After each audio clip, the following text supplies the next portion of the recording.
Pozdrav svima! Danas smo pravili jednu klasičnu švedsku tortu, to je princes torta ili marcipan torta kako je mnogi zovu. Sad, ova torta je jako karakteristična u Švedskoj zato što nijedno rođendansko slavlje, a i druga slavlja ne mogu proći bez ove torte. Željela sam podijeliti s vama ovaj recept i nadam se da će vam se dopasti.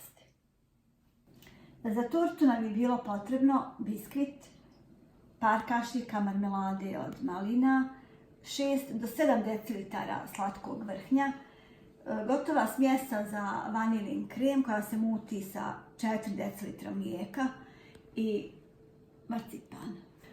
Prvo pripremamo vanilin krem. Postepeno dodajemo mlijeko u prah i mutimo dok ne dobijemo željenu gustinu za vanilin krem.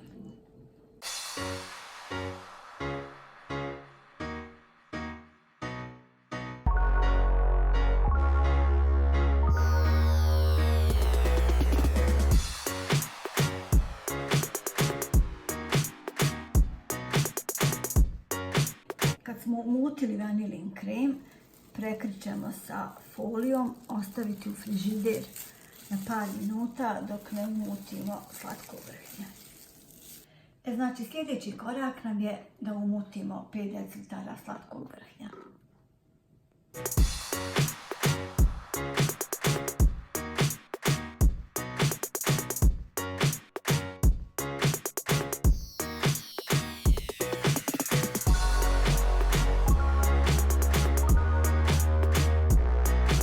Pošto smo umutili vanilin krem i umutili slatko vrhnje, prelazimo sad na premazivanje naše torte.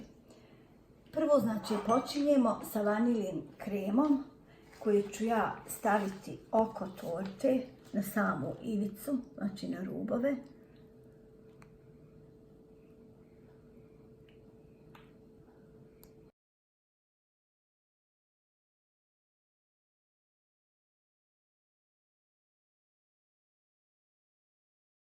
Prvu koru premazujemo sa marmeladom od malina.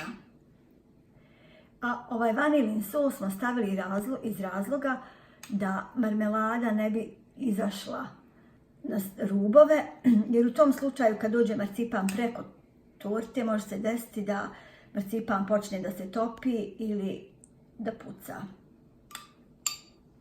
Pa smo tako na neki način malo zaštitili da marmelada ne bi izašla.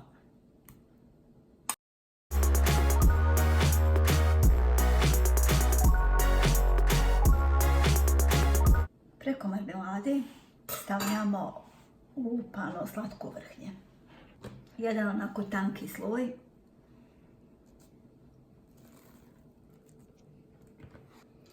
Polako ćemo sad razmazati ovo slatko vrhnje.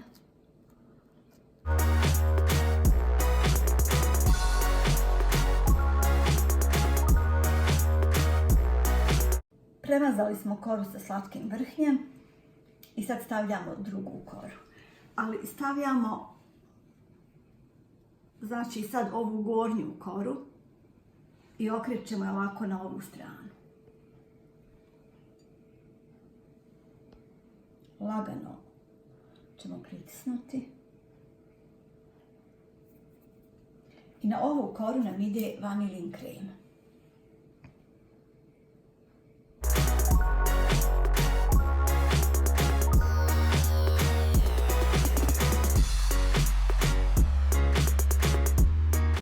Sad premazujemo polako vanilin krem.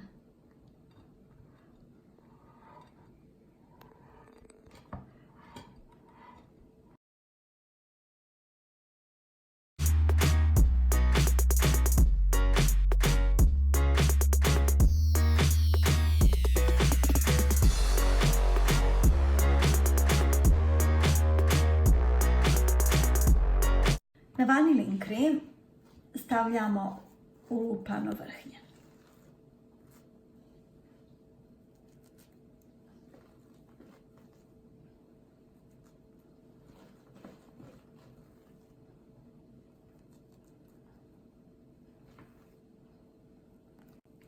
to raspodijelimo, ali tako da torta ne smije uopšte da bude ravna.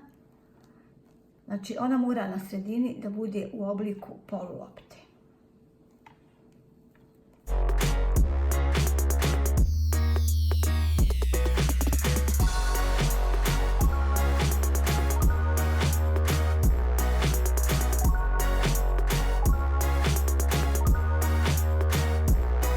Kad smo premazali slatko vrhnje, stavljamo i ovu treću koru.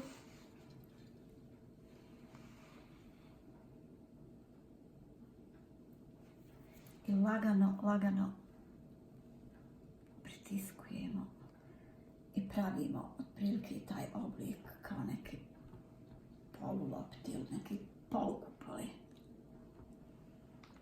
Na vrh ove treće kore stavljamo malo vanilin kreme, što nam je ostalo.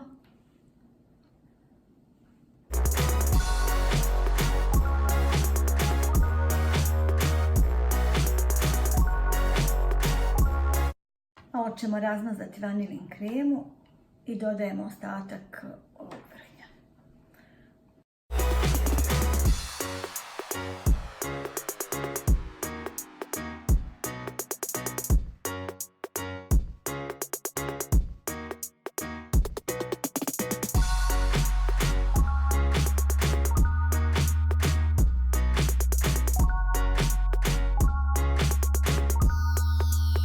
Sad stavljamo marcipan preko naše torte.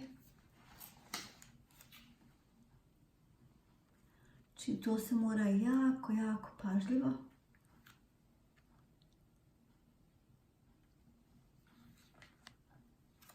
Sad ćemo pažljivo da skinemo celofan sa marcipana. Znači moramo pažljivo to jer može se desiti da pukne.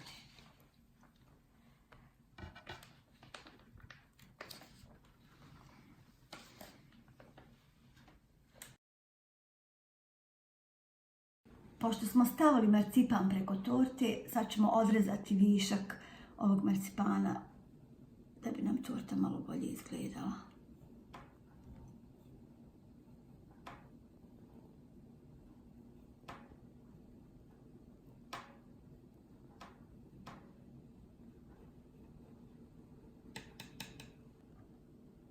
I sad ćemo samo još da ukrasimo našu tortu, posućemo je sa šećerom u prahu i dodati ružu od marcipana.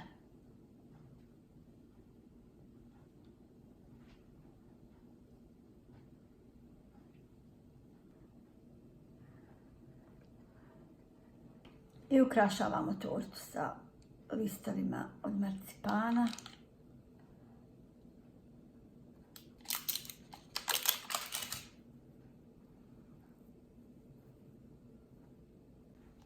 I sa jednom ružom.